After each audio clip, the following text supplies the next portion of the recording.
InsyaAllah kita buka majlis membaca dalam kitab Al-Fatihah. A'udzubillahi minasyaitonirrajim. Bismillahirrahmanirrahim. Alhamdulillahirabbil alamin. Arrahmanirrahim. Maliki yaumiddin. Iyyaka na'budu wa iyyaka nasta'in. Ihdinas siratal mustaqim. Siratal ladzina an'amta 'alaihim ghairil maghdubi 'alaihim waladdallin. Innal hamdalillah wassalatu wassalamu ala rasulillah wa ala alihi wa mawalah nahmaduhu wa nasta'inuhu wa nastaghfiruh wa na'udzu billahi min shururi anfusina min sayyiati a'malina man yahdihillahu fala mudilla lahu wa man yudlil fala hadiya lahu wa nashhadu an la ilaha illallah wa ashhadu anna muhammadan 'abduhu wa rasuluh. Rabbi shrah li sadri wa yassir li amri wa hlul 'uqdatam min lisani yafqahu qawli. Rabbi zidna 'ilman warzuqna fahman. Alhamdulillah, pertamanya kita bersyukur kepada Allah Subhanahu wa taala atas berbagai nikmat dan karunia yang Allah Subhanahu wa taala berikan kepada kita semua. Nikmat iman, nikmat Islam, nikmat dapat beribadah, nikmat sihat dan sebagainya. Banyak lagi nikmat-nikmat yang tak mampu untuk kita sebutkan satu demi satu. Banyaknya nikmat yang Allah Subhanahu wa taala berikan kepada kita. Nikmat untuk berjalan, nikmat untuk pergi ke masjid, nikmat dapat hadir ke masjid, itu pun satu nikmat yang besar. Selawat dan salam atas junjungan Nabi Muhammad sallallahu alaihi wasallam, junjungan besar kita, hutan kita, idola kita. Insya-Allah tuan-tuan yang dirahmati Allah, kita sambung tadabbur Al-Quran kita pada pagi ini, masih di surah Al-Insan. Surah Al-Insan. Surah Al-Insan kita baca bersama-sama ayat 4 sehingga ayat ke-15. Kita baca sama-sama insya-Allah ayat 4 sampai ayat yang ke-15 insya-Allah. A'udzu billahi minasy syaithanir rajim.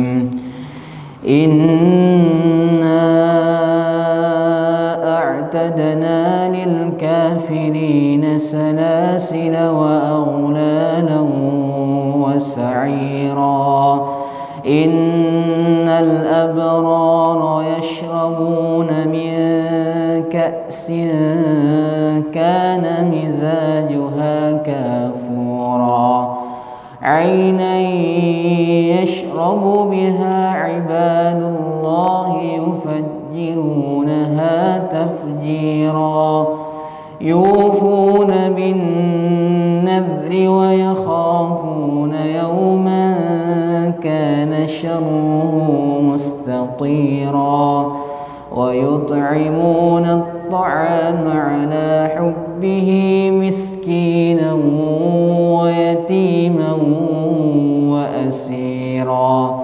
إنما نطعمكم لوجه الله لا نريد منكم جزاء ولا شكورا إنا نخاف من ربنا يوما عبوسا قمطريرا فوقاهم الله شر ذلك اليوم ولقاهم نضرة وسرورا وجزاهم بما صبروا جنة وحريرا متكئين فيها على الأرائك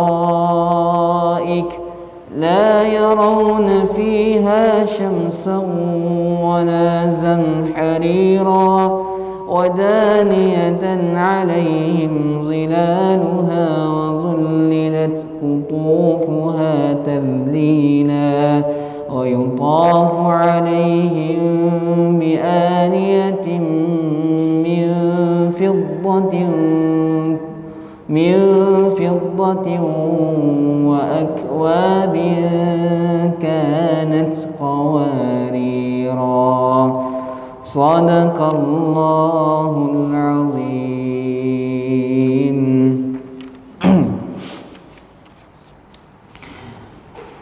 Minggu yang lalu kita dah bahas tentang al-abrar.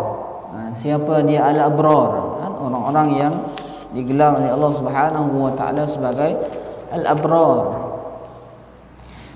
Yang mana nanti di syurga kita dah jelaskan bagaimana yang Allah Subhanahu wa taala berikan kepada mereka air yang bercampur dengan kafura, kemudian dia boleh keluarkan di manapun dia kehendaki. Ini al-abrar. Kita review di awal surah Al-Insan, Allah Subhanahu wa taala sebutkan tentang penciptaan manusia, dan manusia akan diuji. Dari ujian tersebut lahirlah ada yang imma syakira wa imma kafur. Ada yang beriman, ada yang bersyukur, dan ada yang kufur. Bagi orang-orang yang kufur, Allah sebutkan inna a'tadna lil kafirina salasila wa aghlala wa sa'ira. Disediakan bagi mereka tempat di neraka dengan belenggu-belenggu yang mengikat tangan dan kaki mereka. Bagi orang-orang yang bersyukur, ini yang Allah sebutkan sebagai al-abrar.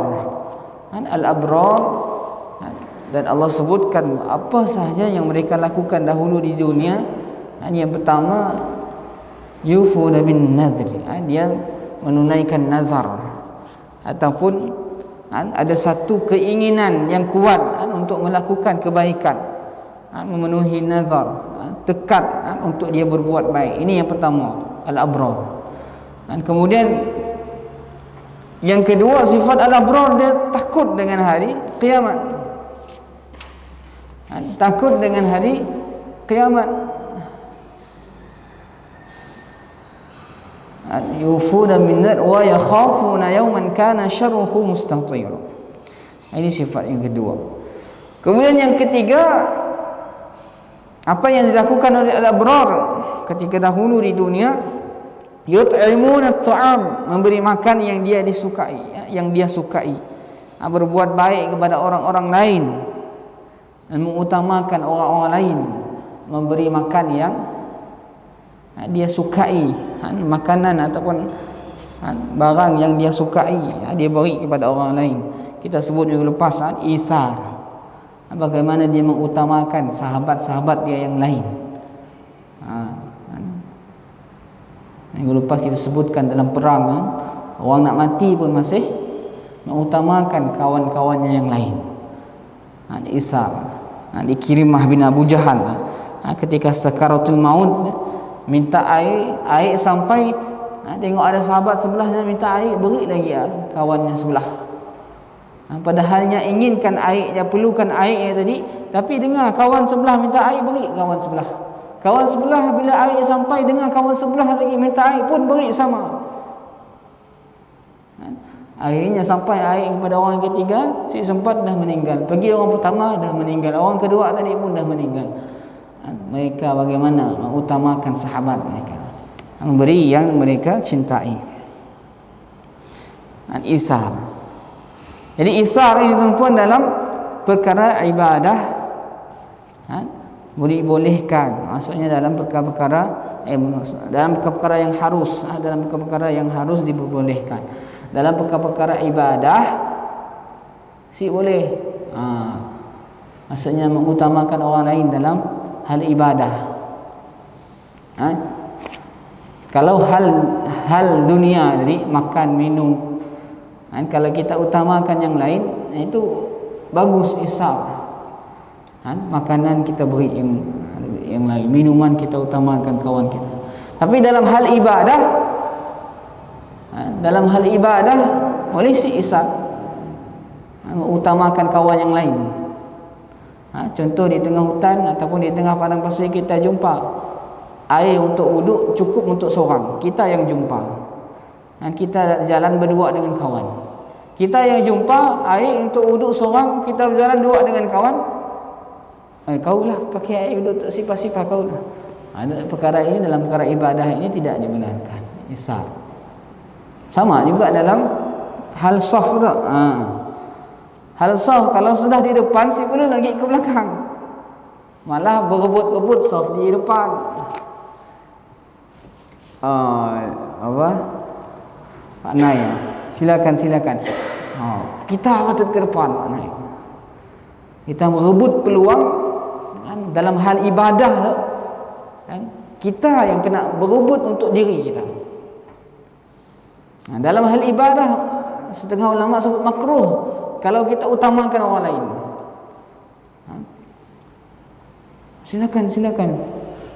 Padahal kita dulu yang ada peluang untuk dapat keutamaan di saf yang depan, tapi kita utamakan yang lain. Jadi dalam hal ibadah isar tidak digalakkan. Isar dalam perkara-perkara mengutamakan dari dalam perkara-perkara dunia. Dalam hal ibadah sih boleh. Itu yang ketiga yang dilakukan oleh al-abrar. Apa tujuan mereka melakukan kebaikan-kebaikan tersebut? Innama nut'imukum liwajhillah. Mereka lakukan semata-mata untuk mendapatkan ridha daripada Allah Subhanahu wa taala. Liwajhillah. La nuridu minkum jazaa'an wala syukura. Jadi orang-orang abrar melakukan kebaikan di atas muka bumi. Apa tujuannya? Semata-mata mengharapkan ridha daripada Allah Subhanahu wa taala. Kebaikan-kebaikan yang dia lakukan, sedekah yang dia berikan, infak yang dia keluarkan, tidak lain tidak bukan hanya sahaja kerana Allah Subhanahu wa taala, mendapatkan ridha daripada Allah Subhanahu. Ini al-abrar. Dia bahkan tidak inginkan terima kasih pun. Dia sedekah, dia keluarkan infak, dia keluarkan sedekah, dia terus lupakan, tinggalkan. Maksudnya dia tidak mengenang-enang lagi amalnya. Apatah lagi dia menunggu-nunggu terima kasih daripada orang yang menerima. Tidak. Al-abrar dia tidak mengharapkan bahkan terima kasih pun. Tidak mengharapkan balasan, bahkan terima kasih pun dia tidak minta. Kerana semata-mata mencari ridhonya Allah. Ini al-abrar. Orang kita kalau kita nak bersedekah, biasa apa sebut kita? Terima kasih pun saya ada. Paling terima kasih lah. Tu terima kasih apa yang saya ada. Tiba-tiba terus pergi, terus jalan. Okay. Jadi orang abrar tidak ada perasaan mengharapkan balasan, bahkan terima kasih. Yang diharapkan cumalah ridha daripada Allah Subhanahu wa taala. Kemudian yang kedua, kenapa? Apa tujuan al-abrar buat kebaikan-kebaikan di dunia? Yang pertama tadi untuk mengharapkan ridha dari Allah Subhanahu wa taala. Yang kedua, dia lakukan kebaikan-kebaikan kerana dia takut dengan hari inna nakhafu min rabbina yawman abusan qamtarira. Sesungguhnya dia sebutkan nakhafu min rabbina, kami takut akan azab Tuhan pada hari ketika orang-orang berwajah masam penuh kesulitan, penuh kesusahan. Ini tujuan yang kedua. Jadi tujuan al-abrar di atas muka bumi lakukan kebaikan demi kebaikan. Yang pertama, liwajhillah, untuk mendapatkan ridha Allah. Yang kedua, kerana takut dengan hari pembalasan, takut dengan hari akhirat, kerana keyakinan dia dengan hari akhirat. Jadi dua perkara inilah yang menjadi dorongan, menjadi motivasi, menjadi sebab untuk dia lakukan kebaikan. Yang pertama, untuk mendapatkan ridhanya Allah. Yang kedua, kerana dia yakin dengan hari pembalasan. Dia yakin dengan hari akhirat. Dia yakin adanya surga. Dia yakin adanya neraka. Dia yakin adanya balasan. Setiap perbuatan baik, setiap perbuatan buruk, dia yakin di sana ada balasannya. Ada hari kelak dia nilai semuanya. Oleh itu di dunia ini dia lakukan sebanyak-banyaknya amal kebaikan. Kerana dia takut pada hari itu. Hari kiamat, yauman abuthan qamtari'an. Dia takut dia tidak dapatkan perlindungan. Dia takut nanti dia diazab. Dia takut dia disiksa. Dia takut. Keyakinan dengan hari ini. Buat manusia, sebab apa? Manusia di dunia tidak taat kepada Allah Subhanahu wa taala. Maksiat terus jalan. Salah satunya tuan-tuan, kerana tidak ada iman dengan hari kiamat. Tidak ada iman dengan hari pembalasan. Tidak ada keyakinan dengan hari pembalasan.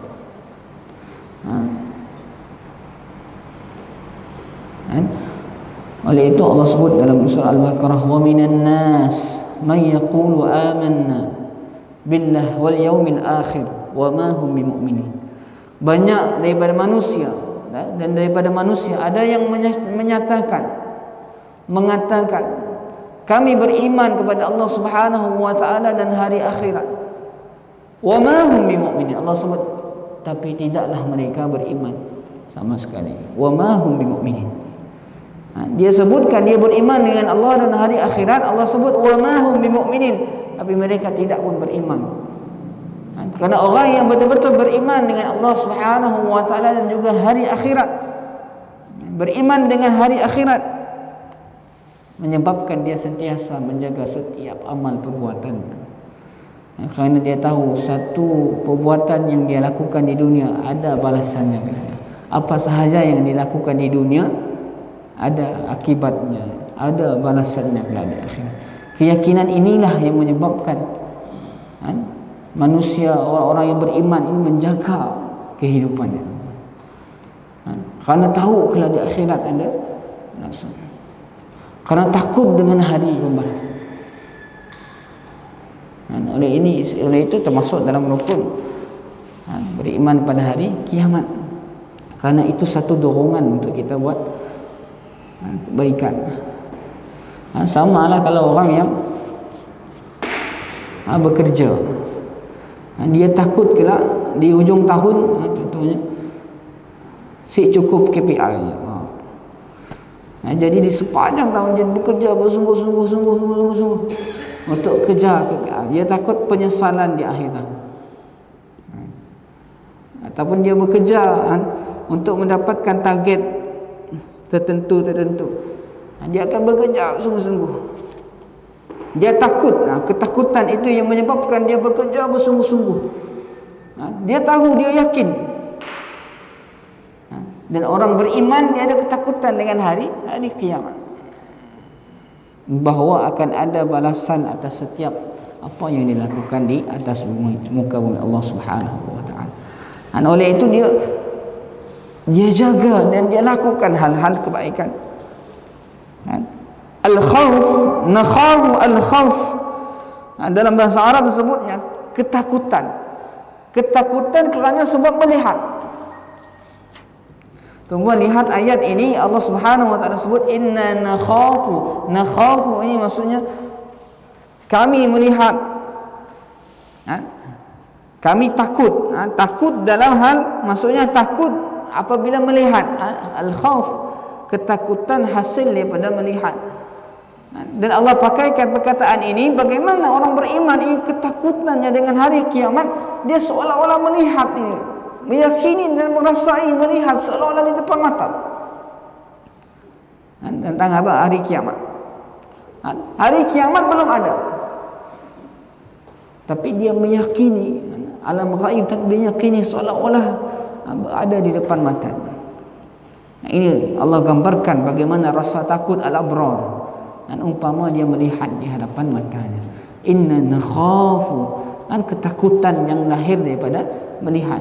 Inna nakhafu min rabbina yawman abusan qamtarira. Apa yang disebut dengan abusan qamtarira? Maksud abusan, orang-orang yang berwajah masam, wajah yang penuh ketakutan, wajah yang sangat kecewa. Ibnu Qutaibah sebutkan abusan ini orang yang dalam keadaan yang takut sampai mengetap bibirnya. Qamtarira orang yang dahinya berkerut. Jadi dahi berkerut, muka masam, bibir diketap, menunjukkan satu keadaan yang sangat menakutkan. Dan kata Ibnu Abbas, abusan itu satu reaksi wajah yang menunjukkan perasaan yang penuh kecewa. Mukanya sangat ketat, mukanya mengkerut. Qamtarira dimaksudkan dengan tawil, maksudnya panjang. Panjang apa? Panjang balanya, panjang ujiannya, panjang kesengsaraannya. Pada hari yang disebutkan abusan qamtarira, hari yang penuh takut orang-orang yang kafir. Wajah yang penuh masam, wajah yang penuh ketakutan. Abusan qamtarira. Kemudian Allah Subhanahu wa taala sebutkan dalam ayat yang seterusnya, ayat yang ke-11, wa waqahumullahu syarra dzalikal yaumi wa laqahum nadratan wa surura. Fa waqahumullahu syarra dzalikal yaumi wa laqahum nadratan wa surura. Maka Allah Subhanahu wa taala melindungi mereka dari kesusahan pada hari itu dan memberikan kepada mereka keceriaan dan kegembiraan. Dan Allah Subhanahu wa taala membela mereka dari bencana hari yang menyebabkan muka bermasam, memberikan keamanan kepada mereka dari apa yang mereka takutkan. Kerana ketakutan mereka kepada Allah Subhanahu wa taala, mereka memberi makan hanya kerana Allah. Allah memberi mereka sebagai ganti kemasaman muka tadi dengan keceriaan di wajah orang-orang yang baik dan kegembiraan dalam hati mereka. Nadratan wa surura. Kita lihat dalam ayat 11 Allah respon terus. Ayat yang 10 Al-Abrar sebut dia takut dengan hari yang mana ketika itu orang berwajah masam. Allah sebutkan terus dalam ayat yang ke-12, fawaqahumullah, dan Allah melindungi mereka pada kesusahan hari tersebut.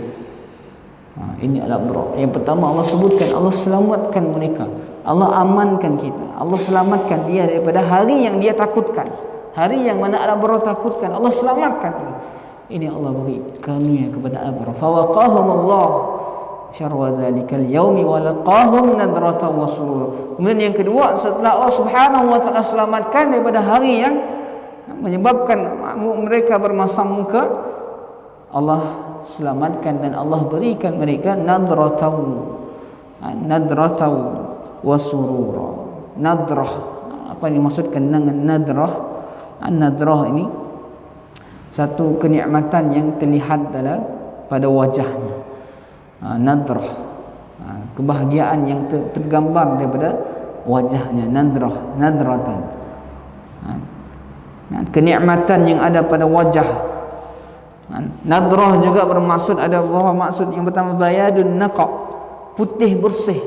Wajahnya kelak wajah Al-Abrar putih bersih.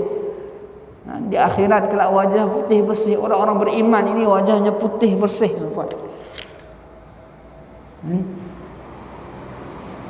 Sebaliknya kalau orang-orang yang kufur, orang-orang kafir, Allah gambarkan basirah, hitam. Keadaan muka orang yang tidak beriman, orang-orang kafir di akhirat kelak penuh penyesalan, penuh, maksudnya gelap hitam mukanya. Sebaliknya orang-orang yang beriman, nadrah, putih bersih mukanya. Di dunia ada seorang yang beriman hitam mukanya, ada orang Afrika tak legam, Tapi kelak di akhirat masuk syurganya Allah Subhanahu wa taala, Allah gambarkan wajah mereka nadrah, putih, berseri, suci, nadrah. Bayadun naqa, putih bersih. Kemudian nadrah maksudnya husnul baha, baik rupa parasnya, tampan, nampak keanggunannya, kegagahannya. Selain diputihkan wajahnya, ditampakkan ketampanannya, ditampakkan keanggunannya. Husnul baha, atharun ni'mah. Kemudian apa yang maksud dengan nadrah yang ketiga? Satu reaksi ataupun satu bentuk rupa paras, bentuk muka ataupun jelas terlihat daripada mukanya bekas daripada mendapatkan nikmat. Maksudnya wajah yang sangat gembira setelah mendapatkan nikmat, bahagia. Ini nadrah. Allah kurniakan kepada abrar al-nadrah yang pertama, satu kebahagiaan yang sangat yang tidak terhingga sehingga terlihat daripada rupa parasnya, terlihat daripada wajahnya yang gembira, terlihat wajahnya yang berseri-seri. Ini nadrah. Kemudian wasurura, surura. Apa ini maksud dengan surura? Satu kebahagiaan yang ada dalam hati. Jadi al-abrar akan dapat nadrah wa surura, kebahagiaan, bukan sahaja kebahagiaan yang terlihat, yang zahir, batinnya pun bahagia, dari dalamnya pun bahagia, hatinya pun bahagia.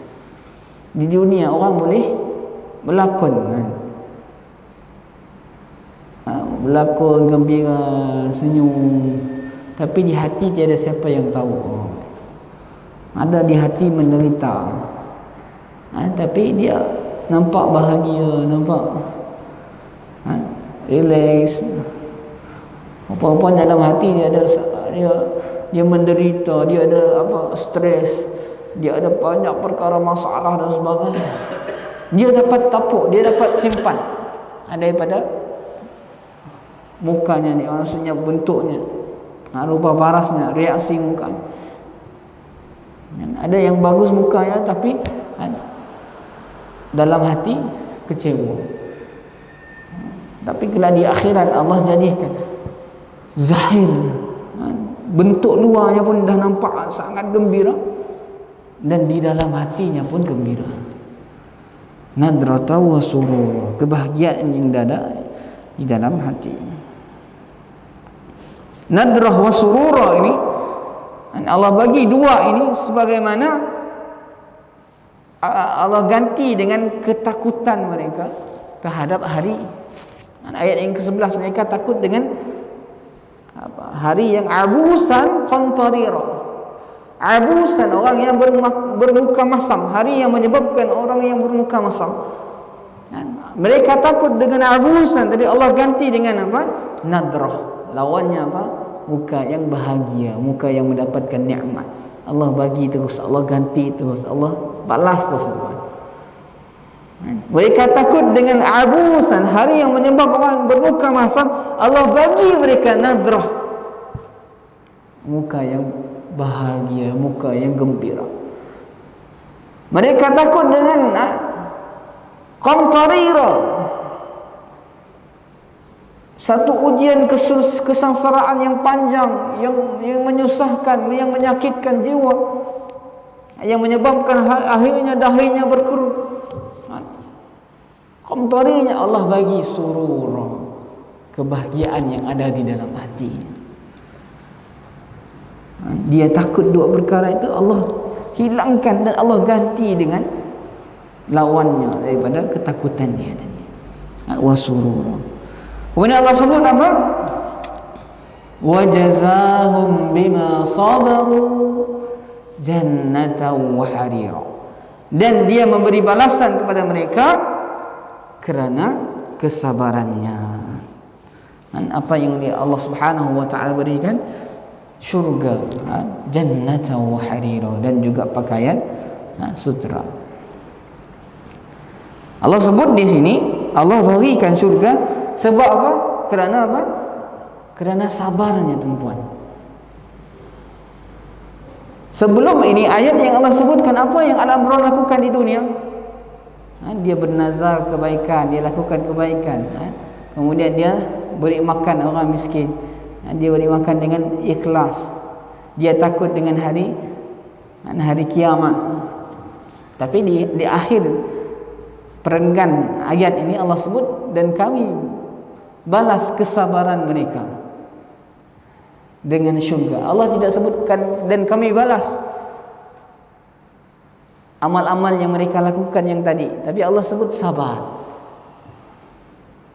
Al-abrar tadi disebutkan di bahagian awal tadi disebutkan al-abrar apa saja perbuatannya.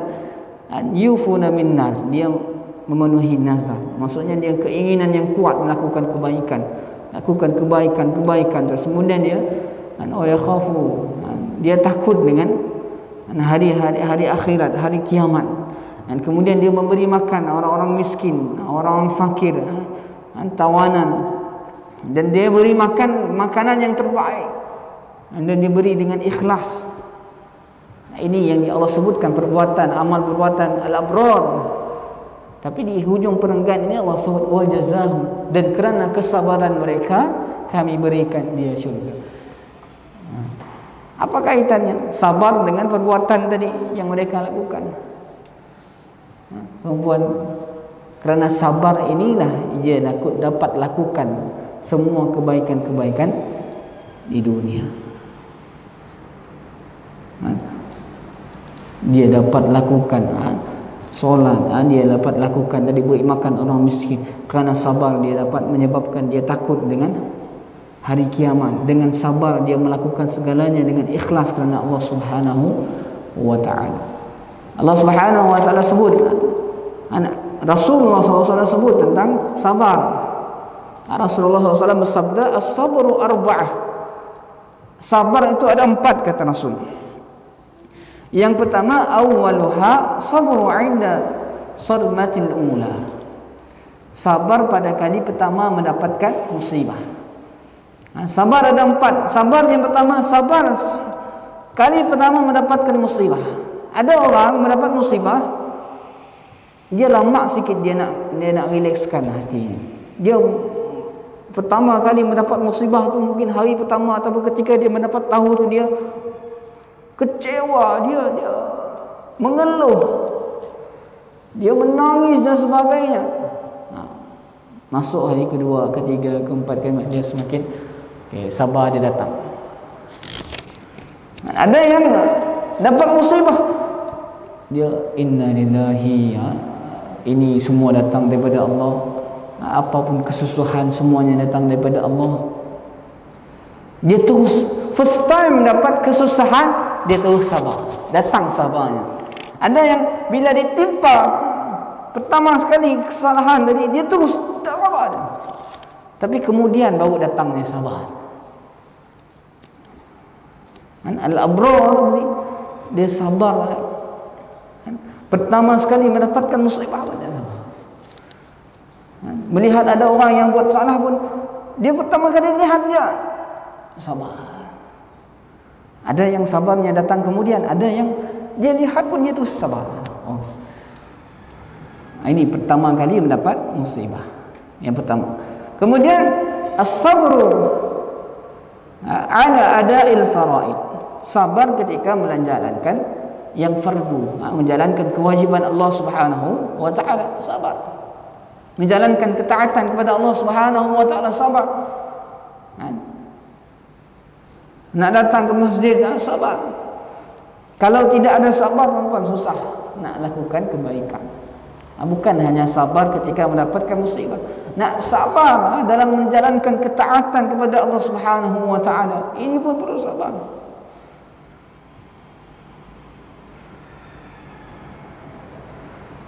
Nak baca Quran tiap hari kena ada sabar. Nak solat 5 waktu sehari semalam kena ada sabar.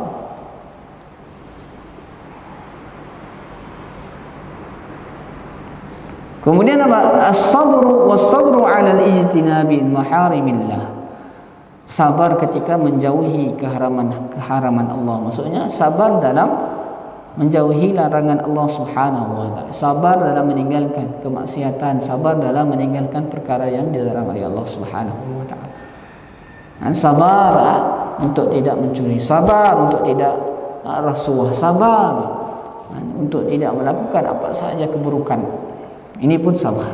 Dan yang keempat Allah sebut as-sabru was-sabru 'alal masaib. Ini yang keempat, sabar ketika menerima musibah. Ini yang paling biasa Allah sebut. Sabar dapat musibah, sabar.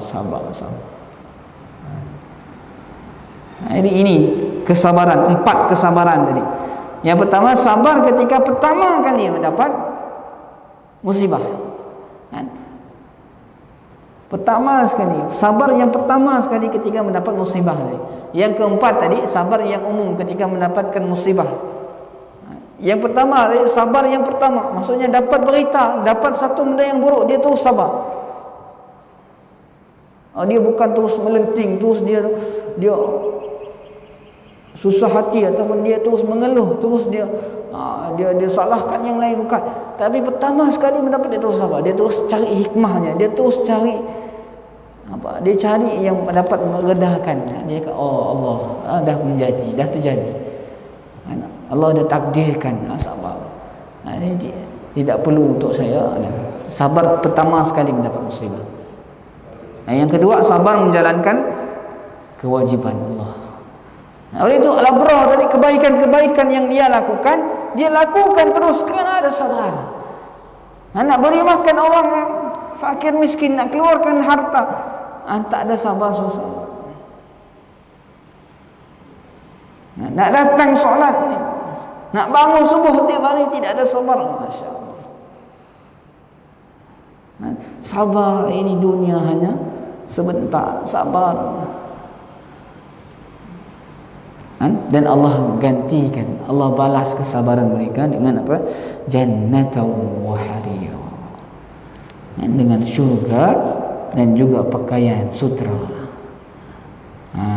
Jadi orang yang memakai sutra di dunia, maka tidak akan dapat memakainya kelak di akhirat. Itu pakaian syurga, ini pakaian sutra, ini pakaian orang penghuni syurga. Allah memakaikan sutra kepada orang di syurga atas balasan mereka menahan, mereka sabar dengan perkara-perkara yang diharamkan Allah Subhanahu wa taala dahulu di dunia. Tambah satu ayat lagi adalah ayat yang ke-13, muttaqiina fiha 'alal araik la yarawna fiha syamsan wala zamharira. Jadi al-abrar ataupun penghuni syurga tadi, Allah berikan syurga, Allah berikan pakaian daripada sutra. Kemudian Allah gambarkan bagaimana keadaan mereka, muttaqiina fiha 'alal araik. Muttaqiin ini maksudnya apa? Dia berduduk sambil bersandar. Dia duduk yang rileks. Duduk macam orang yang sedang masalah, rileks, duduk. Ini muttaqiin, duduk sambil bersandar. 'Alal araik, di atas al-araik. Araik jamak daripada arikah. Arikah ini maksudnya sofa yang empuk ataupun tempat tidur yang sangat selesa, yang ada tirainya. Ini al-araik. Allah gambarkan penghuni syurga kelak di syurga, dia duduk bersandar, rilek-rilek di atas sofa yang empuk, di atas tempat tidur yang empuk. Dalam ayat yang lain, sambil memandang-mandang nikmat-nikmatnya. Dalam ayat ini Allah sebutkan dia duduk. Kenapa Allah gambarkan ini kenikmatan dalam syurga, tuan-tuan? Karena ini lumrah manusia bila kita, tuan-tuan, bila nak menggambarkan satu keselesaan. Kita apa gambaran kita? Satu keselesaan. Kita duduk rileks santai di atas sofa yang cantik, yang sedap, yang lembut. Oleh itu, tuan-tuan, kalau kita pergi ke hotel, masuk hotel, kita jumpa lobinya. Dalam lobi ada apa? Ada sofa. Maksudnya gambaran untuk orang datang berehat, datang untuk relax. Datang ke hotel orang nak berehat, nak cari ada masuk lobi ada sofanya. Dia tengok sofa, dia duduk, dia relax. Makin mahal hotel, makin cantik tempat lobinya. Makin mahal sofanya, makin berkualiti sofanya. Untuk menggambarkan apa? Keselesaan. Menggambarkan ala nikmatnya. Lain kalau hotel biasa dengan hotel Pullman, Hilton katanya. Pergi lobinya. Di lobi aja kursinya pun dah sekian. Selesa, patah lagi dalam biliknya kalanya pun. Ini gambaran yang ada dalam kepala kita. Dalam kepala manusia ini gambaran keselesaan. Allah beri gambaran kelak di syurga satu keselesaan seperti mana yang mereka gambarkan selalu di dunia. Mereka duduk sambil bersenang-senang, bersenang lenang, sambil berileks-rileks, duduk sambil bersandar di atas sofa-sofa yang sangat empuk. Ala al-araik la yarawna fiha syamsan wala zamharira. Dan dia tidak merasakan teriknya matahari dan tidak pula dingin yang berlebihan. Disebutkan dalam hadis hawa syurga adalah sedang-sedang, tidak panas dan tidak pula dingin.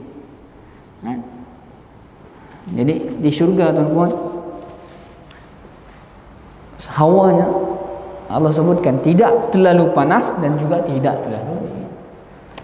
Kita kalau terlalu panas pun susah. Pergi ke tempat yang panas, ya Allah, panas berpeluh-peluh, susah. Kalau terlalu sejuk pun susah.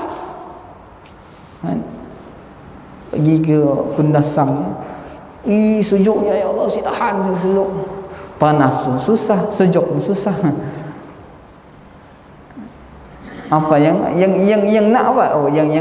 Yang tidak terlalu panas, tidak terlalu sejuk, yang orang kata adem, kata Indonesia, relax, sedap je cuaca. Dan begitulah Allah sebutkan cuaca di dalam syurga. La yarawna fiha syamsa. Mereka tidak merasakan teriknya matahari, wala zamharira, tidak pula dingin yang berlebihan. Membuat sejuk tu jangan kita gambarkan dengan satu kenikmatan. Penghuni syurga dalam satu hadis ada disebut dengan mereka ada yang diseksa dengan kesejukan yang melampau. Kesejukan tu bukan satu kenikmatan semata-mata. Ada yang mendapatkan kesengsaraan dengan sejuk. Kalau orang naik Everest ya, kalau berlamaan di atas ya, nya ada penyakit hipotermia. Jadi bila oksigen sampai kepada otaknya, tubuh badannya jadi dapat nak dikontrol. Akhirnya mudarat juga. Jadi sejuk sangat bersih boleh. Panas sangat pun tidak. Jadi di antara panas dan sejuk tadi ada satu cuaca yang sedap, yang nyaman. Itulah Allah gambarkan kelak cuaca di dalam syurga. La yarawna fiha syamsan wala zamharira. Itu dia tuan-puan yang dirahmati Allah. Nikmat-nikmat yang Allah Subhanahu wa taala berikan kepada penghuni-penghuni syurga. Nanti minggu depan kita sambung lagi apa lagi nikmat yang Allah Subhanahu wa taala berikan. Banyak Allah sebutkan dalam surah Al-Insan nikmat-nikmat yang akan didapatkan oleh penghuni syurga. Tadi bawa sikit, jannatan wa harira, diberikan syurga dan juga pakaian sutera, kemudian dia muttaqiina fiha al-araik, dia akan duduk bersantai, duduk bersandar, duduk dalam keadaan yang rileks di atas sofa-sofa, dipan-dipan dalam atas katil-katil yang sangat selesa. Alla yarawna fiha syamsa, dia tidak merasakan teriknya matahari, wala zamharira, dan dingin yang sangat berlebihan, tidak. Dia rileks macam-macam. Jadi insya-Allah wallahu a'lam bissawab. Mudah-mudahan Allah Subhanahu wa taala kurniakan kepada kita semua, Allah pilih kita sebagai ahli-ahli syurganya Allah, insya-Allah. Amin amin ya rabbal alamin. InsyaAllah yang baik kepada Allah Subhanahu wa taala, kurang saya mohon ampun maaf. Kita sambung lagi minggu hadapan dengan pembahasan tentang nikmat-nikmat penghuni syurga. Apa sahaja nikmat-nikmat yang Allah berikan kepada penghuni syurganya Allah Subhanahu wa taala. Allahu a'lam bishawab. Kita tangguh dengan tasbih hifarah dan suratul as. Subhanakallahumma wa bihamdika asyhadu an la ilaha illa anta astaghfiruka wa atubu ilaik. Bismillahirrahmanirrahim. Wal 'asri innal insana lafi khusr illa allazina amanu wa 'amilus shalihat wa tawassaw bil haqq wa tawassaw bis sabr. Assalamualaikum warahmatullahi wabarakatuh.